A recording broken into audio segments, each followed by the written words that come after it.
पैलाक सिमेनिया नमस्कार, hello everyone. तो हम उत्तराखंड का इतिहास देख रहे थे। उत्तराखंड के इतिहास में अभी तक हमने 3 वीडियो किए हैं, जिसमें हमने उत्तराखंड के इतिहास के स्रोतों को, प्रागैतिहासिक काल, आद्य ऐतिहासिक काल के साथ-साथ उत्तराखंड की पुरा प्रजातियों के बारे में देखा था। तो इस वीडियो से हम उत्तराखंड के इतिहास का ऐतिहासिक काल शुरू करेंगे। ऐतिहासिक काल को हम 3 पार्ट में डिवाइड कर सकते हैं: प्राचीन काल, मध्यकाल और आधुनिक काल। इस वीडियो में हम प्राचीन काल से कुड़िंद राजवंश और कुड़िंदों के समकालीन योधेय, शक, कुषाण आदि वंशों के बारे में देखेंगे।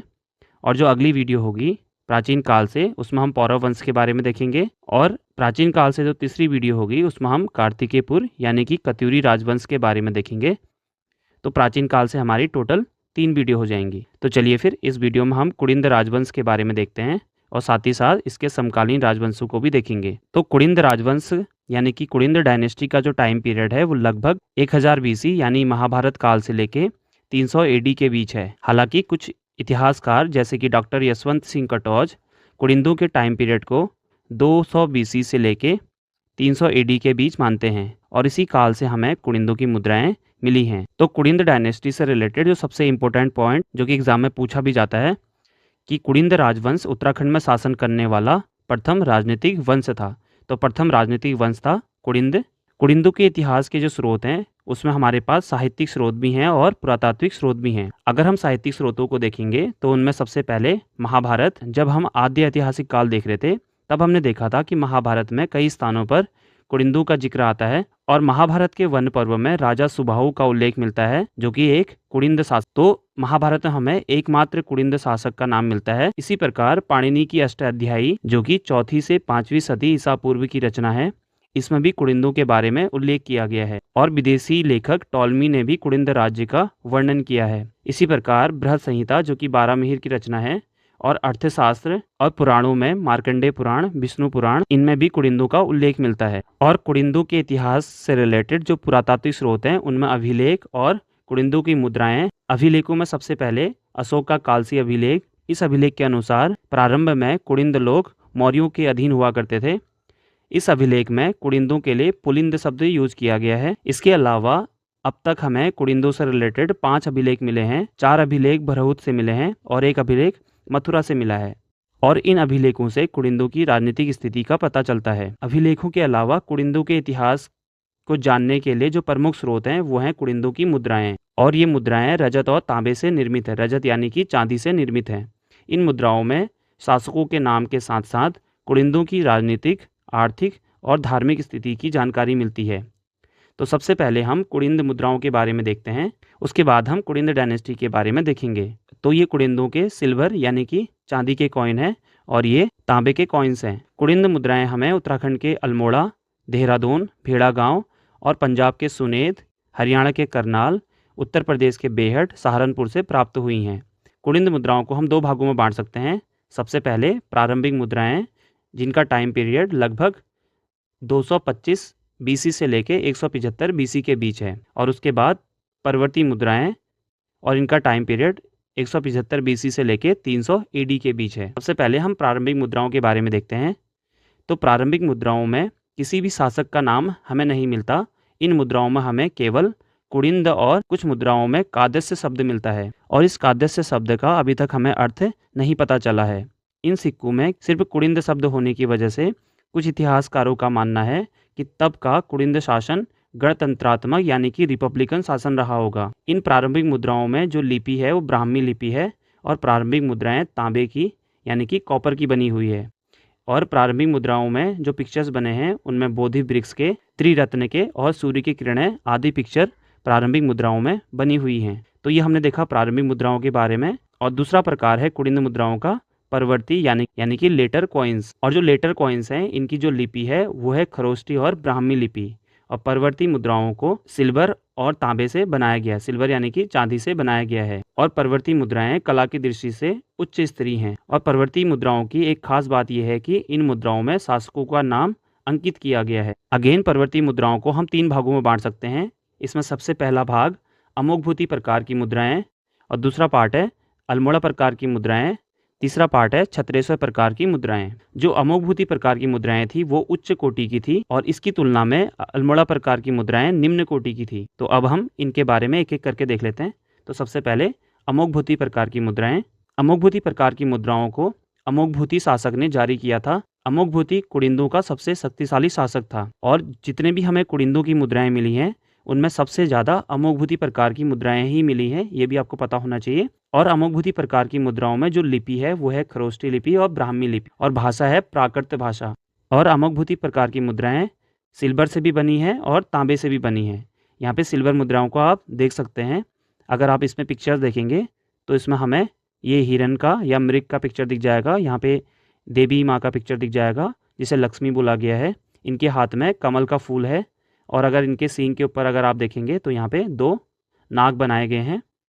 और अगर बैक साइड देखेंगे इसमें स्वास्तिक, ये पहाड़नुमा आकृति और यहाँ पे पेड़ भी हमें मिल जाएगा। ऐसी लहरदार रेखाएं यहाँ पे को मिलेंगी और यहाँ पे कुछ लिखा है जो कि ब्राह्मी और खरोष्ठी लिपि में है। अमोघभूति प्रकार की रजत मुद्राएं थी, उनका जो वजन था वो 31 से लेके 38 ग्रेन तक है और ताम्र मुद्राओं का जो वजन है 9.5 से लेके 252 ग्रेन। और इनमें जो पिक्चर्स बने हैं वो हमने देखे थे, नारी, मृग, स्वास्तिक, कई प्रकार के अन्य पिक्चर भी इसमें बने हुए हैं। और अमोघभूति प्रकार की मुद्राओं में हमें स्पष्ट रूप से यूनानी प्रभाव यानी कि ग्रीक इन्फ्लुएंस दिखाई देता है। तो ये हमने देखा अमोघभूति प्रकार की मुद्राओं के बारे में। अब हम देखते हैं अल्मोड़ा प्रकार की मुद्राओं के बारे में। तो अल्मोड़ा प्रकार की मुद्राएं हमें प्रमुखतः अल्मोड़ा से प्राप्त हुई हैं।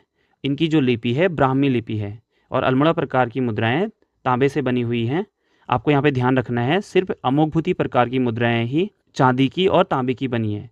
बाकी जितने भी प्रकार की मुद्राएं हैं वो सिर्फ तांबे से बनी है और उनकी लिपि सिर्फ ब्राह्मी लिपि है। सिर्फ अमोघभूति प्रकार की मुद्राओं की लिपि ही खरोष्ठी और ब्राह्मी लिपि दोनों है। और अल्मोड़ा प्रकार की मुद्राओं का जो वजन है वो 119 से लेके 327 ग्रेन के बीच है। इनमें जो पिक्चर्स बने हैं वो सर्कल, बैल, वेदी, छत्र, लंबवत रेखाएं आदि प्रकार के पिक्चर्स हमें अल्मोड़ा प्रकार की मुद्राओं में मिलते हैं। अब तक हमें अल्मोड़ा प्रकार के लगभग 58 मुद्राएं प्राप्त हुई हैं और सबसे इम्पोर्टेंट अल्मोड़ा प्रकार की मुद्राओं में हमें 8 कुड़िंद शासकों के नाम मिलते हैं। ये आपको पता होना चाहिए, जिसमें शिवदत्त, हरदत्त, शिवपालित, शिवरक्षित, गोमित्र, विजयभूति, मगभतस और आसेक नाम, ये 8 कुड़िंद शासकों के नाम हमें अल्मोड़ा प्रकार की मुद्राओं में मिलते हैं। अब हम देखते हैं परवर्ती मुद्राओं के तीसरे प्रकार यानी कि क्षत्रेश्वर प्रकार को। क्षत्रेश्वर प्रकार को अनाम प्रकार भी बोला जाता है। अनाम प्रकार इसलिए क्योंकि इन मुद्राओं में भी किसी भी शासक का नाम हमें नहीं मिलता। इसमें हमें क्या नाम मिलता है, भगवत क्षत्रेश्वर महात्मन। और क्षत्रेश्वर प्रकार की मुद्राओं का जो वजन है वो 131 से लेके 291 ग्रेन है और इसकी जो लिपि है ब्राह्मी लिपि है। और इन मुद्राओं में जो पिक्चर्स बने हैं वो त्रिशूलधारी शिव के, मृग के, जो कि आप इसमें देखेंगे यहाँ पे ये शिव भगवान है, इनके हाथ में त्रिशूल है। और क्षत्रेश्वर प्रकार की मुद्राओं में हमें प्रत्यक्ष रूप से कुषाणों का प्रभाव दिखाई देता है। तो ये हमने देखे कुड़िंदों की मुद्राओं के बारे में या कुड़िंदों की मुद्राओं के प्रकार। इसके अलावा कुछ अन्य मुद्राएं भी हमें मिली हैं जो कि देहरादून, बेहट और भेड़ागांव से प्राप्त हुई हैं। इनमें जो राजाओं के नाम है वो है भानु और रावण। ये मुद्राएं तांबे की बनी है और इनमें ब्राह्मी लिपि है। और इन मुद्राओं में जो पिक्चर्स बने हैं उसमें कार्तिकेय भगवान के, त्रिशूलधारी शिव के, ऐसी ध्वज, देवी आदि पिक्चर्स हमें जो अन्य प्रकार की मुद्राएं मिली हैं उनमें मिलते हैं। और अन्य प्रकार की मुद्राओं में भी हमें कुषाणों का प्रभाव प्रत्यक्ष रूप से दिखाई देता है। तो ये हमने देखा कुड़िंद मुद्राओं के बारे में। अब हम देखते हैं कुड़िंद राजवंश यानी कि कुड़िंद डायनेस्टी के बारे में। सबसे पहले हम कुड़िंद जनपद का विस्तार देखते हैं। महाभारत के अनुसार कुड़िंद जनपद गंगाद्वार यानी कि हरिद्वार से लेके हिमालय पर्वत के शिखरों तक फैला हुआ था। टॉलमी के अनुसार कुड़िंद जनपद सतलज, यमुना, गंगा नदी के उद्गम क्षेत्र में विस्तारित था। और कुड़िंद मुद्राओं से हमें पता चलता है कि कुड़िंद जनपद काली नदी से लेके सतलज नदी के बीच और उत्तर में हिमालय से लेके दक्षिण में सहारनपुर तक फैला हुआ था। और कुड़िंद लोग शैव धर्म को मानते थे और कुड़िंद सिक्कों में हम बौद्ध धर्म का प्रभाव भी देख सकते हैं। अब हम देखते हैं कुड़िंदों के शासनकाल का विभाजन। कुड़िंदों के शासनकाल को 3 भाग में बांटा गया है। सबसे पहले प्रथम काल यानी कि महाभारत काल से लेके 600 BC के बीच का समय। इस काल से कुड़िंदों से रिलेटेड जो हमें सूचनाएं प्राप्त होती हैं वो महाभारत से प्राप्त होती हैं और महाभारत में कुड़िंदों को द्विज श्रेष्ठ कहा गया है।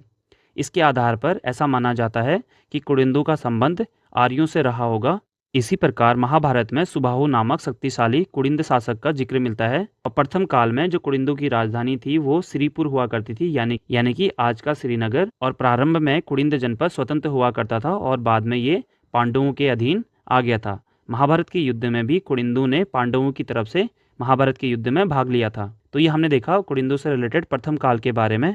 अब हम देखते हैं सेकेंड पीरियड को। इस पीरियड में कुड़िंदों से रिलेटेड जो हमारे पास साक्ष्य मौजूद हैं वह है पाणिनि की अष्टाध्यायी, और इस काल से रिलेटेड हमें किसी भी राजा की जानकारी नहीं मिलती। इस काल में कुड़िंदों की राजधानी कालकूट यानी कि आज का कालसी हुआ करती थी।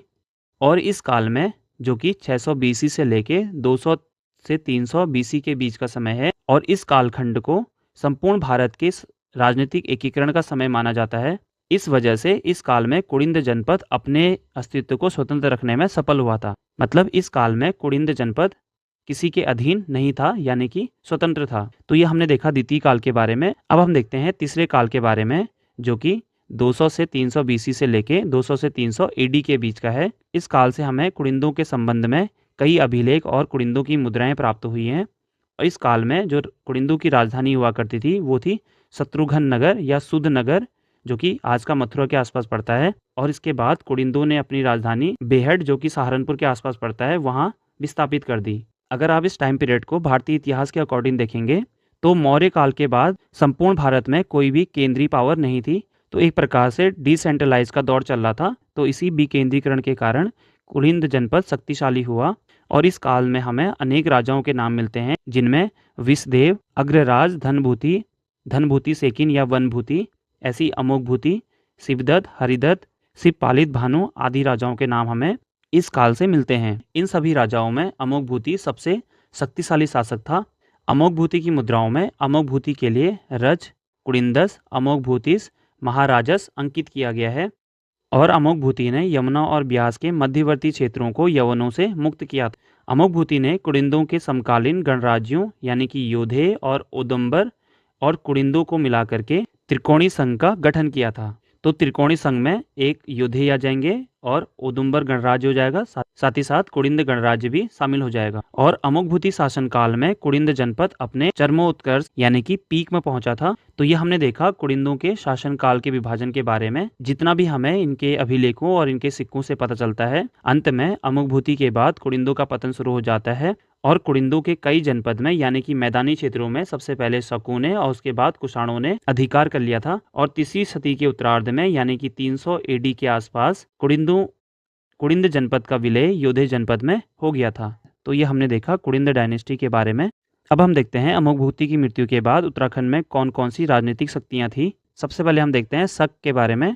तो अमोघभूति की मृत्यु के बाद लगभग 100 बीसी के आसपास शकों ने कुड़िंदों के मैदानी क्षेत्रों में अधिकार कर लिया था। और ये हमें ऐसे पता चलता है उत्तराखंड में शक संवत का प्रचलन और उत्तराखंड में जो सूर्य मंदिरों की उपस्थिति है ये बताते हैं कि उत्तराखंड में शकों का अधिकार रहा होगा। सूर्य मंदिरों में सबसे प्रमुख कटारमल सूर्य मंदिर जो कि अल्मोड़ा में है। इसी प्रकार और भी सूर्य मंदिर उत्तराखंड में है, जिनके बारे में हम जब उत्तराखंड के प्रमुख मंदिरों को देख रहे होंगे तब देखेंगे। और शकों के बाद आते हैं कुषाण। तो प्रथम सदी के उत्तरार्ध में यानी कि 100 एडी के आसपास कुषाणों ने उत्तराखंड के तराई भागों में अधिकार कर लिया था। लेकिन यहाँ पे एक चीज ध्यान रखेंगे कि कुषाणों के शासन काल में भी यानी कि प्रथम सदी से लेकर तीसरी सदी तक भी कुड़िंदों की स्वतंत्र सत्ता रही थी। हालांकि मैदानों में पहले शकों ने, उसके बाद कुषाणों ने अधिकार कर लिया था, लेकिन पर्वतीय क्षेत्रों में जो कुड़िंद थे उन्होंने अपनी स्वतंत्र सत्ता बनाई हुई थी। तो पर्वतीय क्षेत्रों में इस टाइम भी कुड़िंद लोग मौजूद थे। कुषाणों से रिलेटेड जो हमें अवशेष मिले हैं वो वीरभद्र यानी कि ऋषिकेश, मोरध्वज यानी कि कोटद्वार और गोपीषाण यानी कि आज का काशीपुर से हमें कुषाणों के अवशेष मिलते हैं। इसी प्रकार खटीमा से भी हमें कुषाण शासक वसु के 7 स्वर्ण मुद्राएं प्राप्त हुई हैं। तो ये हमने देखा कुषाणों के बारे में। अब हम देखते हैं योधेयों के बारे में। योधे कुषाणों के समकालीन थे। योधे राजस्थान, हरियाणा, दक्षिणी पंजाब के शासक थे। इनके शासन का कुछ भाग वर्तमान उत्तराखंड में भी था। कुड़िंदों के समकालीन योधेयों की मुद्राएं हमें जौनसार भाबर यानी कि देहरादून, कालो डांडा यानी कि पौड़ी से मिली हैं। यहाँ पे ये पॉइंट याद रखना कि योधे शासकों के द्वि व त्रि मुद्रा लेख वाले सिक्के मिले हैं। तो क्वेश्चन आ जाए द्वि और त्रि मुद्रा लेख वाले सिक्के किसके हैं, तो योधे शासकों के हैं। योधेयों की मुद्राओं में कार्तिकेय भगवान का पिक्चर मिलता है और इससे ये अनुमान लगाया जाता है कि कार्तिकेय भगवान योधेयों के अधिष्ठाता देव रहे होंगे। और योधियों ने कुषाणों के पतन में सबसे महत्वपूर्ण भूमिका निभाई थी। तो सबसे पहले हमने देखा शक, सबके बाद आए कुषाण, और कुषाणों को किसने भगाया? योधियों ने। और इसी शासनकाल में यानी कि कुड़िंदों के बाद कत्यूरियों के बीच का जो टाइम पीरियड है, इस काल में जो भी उत्तराखंड में राजनीतिक शक्तियां थी उनके बारे में हमें जितना भी पता है हम उनके बारे में भी देख लेते हैं। सबसे पहले युगसेल का वर्षागण्य गोत्रीय वंश, तो गोत्रीय वंश कहाँ था? कालसी प्रदेश यानी कि आज का देहरादून में राज करता था। और गोत्रीय वंश का जो सबसे प्रतापी राजा था वो था सीलवर्मन। इसका टाइम पीरियड 250 से लेके 300 एडी के बीच है। और हमें इसके बारे में यमुना के बाएं तट में इसने अश्वमेध यज्ञ किए थे उससे पता चलता है। और कुछ इतिहासकार सीलवर्मन को कुड़िंद, तो कुछ इतिहासकार इसे योधेय शासक मानते हैं, तो ये डाउटफुल है। और इस काल का एक अन्य राज्य था कीर्तिपुर राज्य, और इस राज्य की स्थापना परवर्ती कुड़िंदों ने की थी, यानी कि बाद के कुड़िंद शासकों ने की थी। और कीर्तिपुर राज्य के बारे में हमें समुद्रगुप्त के प्रयाग प्रस्ती अभिलेख से पता चलता है। और इस अभिलेख में कीर्तिपुर राज्य को गुप्त साम्राज्य की उत्तरी सीमा बताया गया है। और बाद में कीर्तिपुर राज्य में लगभग 500 एडी के आसपास नागों ने अधिकार कर लिया था। अब हम देखते हैं छगलेश वंश के बारे में। छगलेश वंश से संबंधित हमें लाखामंडल स्थित ध्वस्त शिलालेख प्राप्त हुआ है। इन शिलालेखों में छगलेश वंश के 7 राजाओं के नाम मिलते हैं।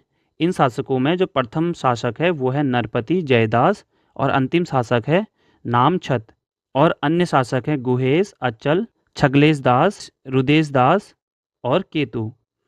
तो हमें बस इतना याद रखना है कि लाखामंडल में स्थित जो ध्वस्त शिलालेख है वो छगलेश वंश का है, और इनमें 7 राजाओं का नाम हमें पता चलते हैं। अब हम देखते हैं सिंहपुर के यदुवंश के शासकों के बारे में।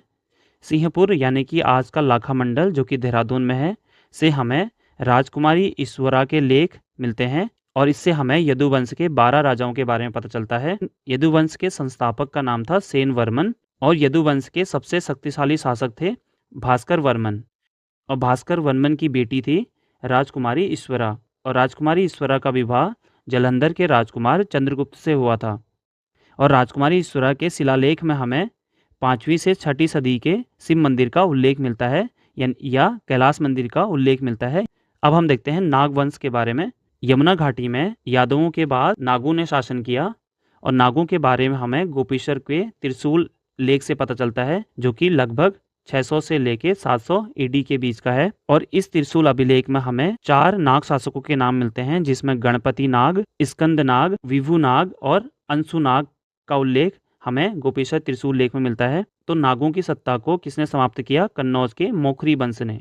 तो यादवों के बाद शासन आता है नागों का, और नागों को समाप्त किसने किया? कन्नौज के मोखरी वंश ने। और मोखरी वंश के बाद उत्तराखंड में हर्षवर्धन का शासन होता है। मोखरी वंश के अंतिम शासक ग्रह वर्मा की हत्या के बाद राज्य हर्षवर्धन के अधीन आ गया था, और मोखरी वंश की जो राजधानी थी वो कन्नौज थी। और हर्षवर्धन ने पर्वती राजकुमारी से विवाह किया था। और चीनी यात्री वेंगसांग जो कि 634 ईस्वी के आसपास उत्तराखंड में आया था, उसके अनुसार पोलो ही मोपुलो यानी ब्रह्मपुर कनिंघम ने इसे संपूर्ण गढ़वाल और कुमाऊं का क्षेत्र माना है। और वेंगसांग ने माना था इस क्षेत्र में बौद्ध धर्म का प्रभाव था।